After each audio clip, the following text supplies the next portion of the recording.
It's good to see a few people here. Dare I ask a dreaded question? How many biodynamic farms have we got nowadays? Certified. Certified. 25. 25. Like I said, it's, for a high number of years it's dominated my life, and I've dropped out. I spent about 4 or 5 years on my own building a CSA. And it's quite refreshing to hear a story from the US. As Rachel said, there were about 30,000 CSAs over there. Yeah. And when I hear Rachel talk, she's well connected. She's done the networking, but she's in a position to do some networking because she's got people coming out of the same worldview around her, and they're connecting.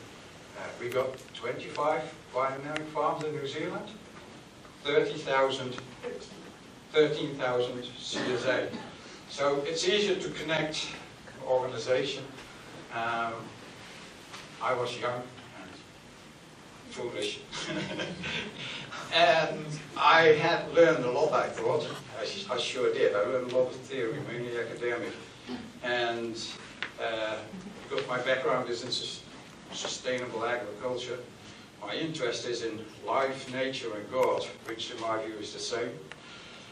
But my academic background was in sustainable agriculture, and I was trying to square the two, and I ended up around you guys for a long time, trying to square that.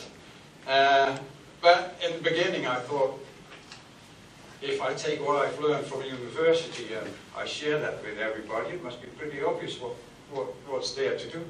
I mean, we don't have to farm unsustainably because all the techniques are out there. We know what to do. We can do it. We just have to share the knowledge.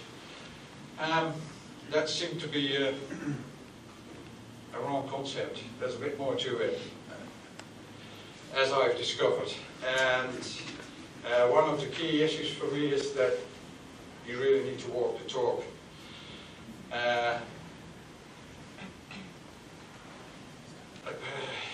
Yeah, you really need to walk the talk. And then walking the talk is a lot easier when you can walk the talk with somebody next to you.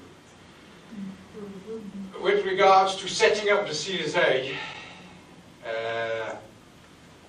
we spend an awful lot of time thinking about how we can use our land productively.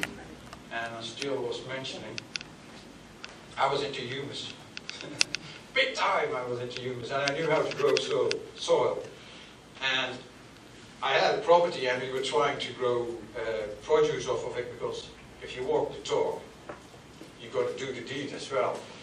So we were telling everybody that we were producers. Well, I treated my soil perfectly. Beautiful soil. And we did get some produce off of it as well, but the selling was an issue. We've got 24 farms. The reason why I see an awful lot of people struggling is because they want to do it right, but then getting the produce to what the old society calls the marketplace, that's a completely different story. And then you run into what I call a socio-economic phenomenon, which I will expand a little bit upon down the track. It's so lovely to hear you guys all working together. We've literally had to feel our way through this. The one thing you had there, we call it the principle of acceptance. It's beautiful, and that's the way it should be. Did you guys pick up the principle of acceptance? It's that the people that buy the shares, they accept that it's seasonal. They accept, and this is a key one for me, that it's not uniform. Yeah. How often we had to reply on things like, why is my broccoli bigger than hers? And it's never, why is my broccoli smaller than hers? And so there's a lot of accepting that needs to happen. And the very reason that we underestimated how long it was going to take to grow this thing, we thought we could get there in 2 or 3 years. But the convenience nature out there and the acceptance in New Zealand, which is slightly different from what's been experienced in the US, I think the motivation towards a new society has grown a lot faster than it has here. We have people coming from different angles, like personal health, environment, not combining them yet. So there's still, the acceptance part is still a big issue. We are actually creating our own community around the CSA. Well, in your situation, you just have to find them. Oh, no, sorry, that sounds denigrating. It's not just finding them, because there's a lot of work out there, and I see this happening. What Rachel explained, people in the core group going out there and expanding it. I see this happen, and we're starting to get those people, but we have to walk before we can run. This is quite important too for us at the moment. The concept of CSA is bloody marvelous. It's such a nice story. If I go out and tell this story, there's 30 or 40 people in the room. They all have a little bit of an inkling towards it. They all join up. They all join up. Well, 80%. But then the practicality kicks in when you start distributing the produce, because they like to hear seasonal foods better than non-seasonal food. They like to hear all the good stories. But once you start getting your produce and you start getting it seasonally and you start seeing that practically it's way different than just going to the supermarket. The truth is that those initial people that get motivated by a nice story, in New Zealand, half of them drop out after 3 or 4 or 5 weeks. Now, we've been doing this for 3 years, and in the beginning we did this a lot. But that was really bloody hard on us, because you have to sign them all up, you have to put them all in the system, and then after a while they dropped out. We're not advertising, we're not doing this anymore. The only thing we do at the moment, I was supposed to talk with the slides. Forget slides. So what we're doing now is we use a newsletter. And the newsletter, we basically banner what we do. We work on the banner, not biodynamics, not organics, not permaculture, because that's just groups working in isolation again. It's not cross-fertilizing anymore. So we made up a banner.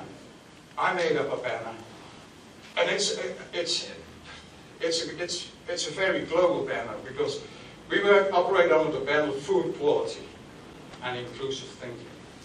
That's our newsletter is written with those two concepts in mind. So we provide information around that.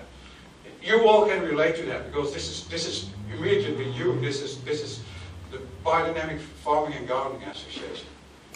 If it isn't, it should be. So, food quality. For me, that's the same thing as environmental care. And most people can see that. And I don't want to dwell on it too much, because last year, you had that lovely woman talking about food quality. We spent a lot of time talking about food in the past. If I say food quality, just read the book. Food Full of Life? I mean, that's a perfect representation of what I'm on about. At the same token, it's the same as our environmental care. If I grow food quality, I take care of the soil. If I take care of the soil takes care of the rest of the environment. It's a hierarchical structure. If you want to know more details, invite me, I'll come and talk to you about it, but let's stick with that for a moment. The food quality concept comes I got intrigued by that because I was interested in humus. Humus is the foundation of soil quality. Humus is also the foundation of food quality. So, for more information, read the book. So, the inclusive thinking part, everything's one. That's my worldview. We're all one. It's all inclusive. So, we're working towards that. So, we've created the old society, and we've created the new society. Rachel is part of the new society. I got 1 foot in the old society, and I got 1 foot in the new society. And so, like I said, we were trying to feel our way through it, and it's true. Without much effort, you reach the same issues. Everything you said out there, we read up on CSAs and everything, but it all comes into being. It's starting to materialize in front of us. How much time have I got? Because now I lost track now with not doing my slides. 10 more minutes. That's the total time, or do we have questioning time as well? Yeah, okay. So we now have 120 members. We started off with 30 members. And when we had 30 members, progress was slow. Because the word of mouth thing with 30 people is a lot less than with 60 people. And now with 120, we've got a steady stream of people coming in. But the good thing about that is, if they are in, they tend to stay in. Yeah? Because it's not that they heard a nice story, but they got a friend who's been getting that produce for a while, and they've probably tasted it, and they've probably experienced it, and they've been talking to that with a friend, and now they're joining, and they're actually sort of educated about the whole concept. Yeah? And it's not just their personal health that's driving them mainly, or it's not just the environmental issues that are driving them mainly, or the local economy stuff that's driving them. There's a whole lot of driving factors. Because of their close interaction with our members that are getting the newsletters, they are better informed. And when they join now, they're less likely to drop out. However, there's one seriously interesting phenomenon happening in our CSA. We have our main focus on Wellington. And I regret to say that most of the people that are in our CSA most of them are all people that have strong affiliation with abroad. There's not too many Kiwis. Abroad, overseas, past the ditch. So they have seen a bigger part of the world. We tried to get it started in the Wairarapa, and in the Wairarapa, it's much harder. Rachel was quickly sharing with you that they were growing 12 lines of vegetables. That's a big deal! It's not easy! But you know what's even harder? Getting other people to eat 12 lines of veggies!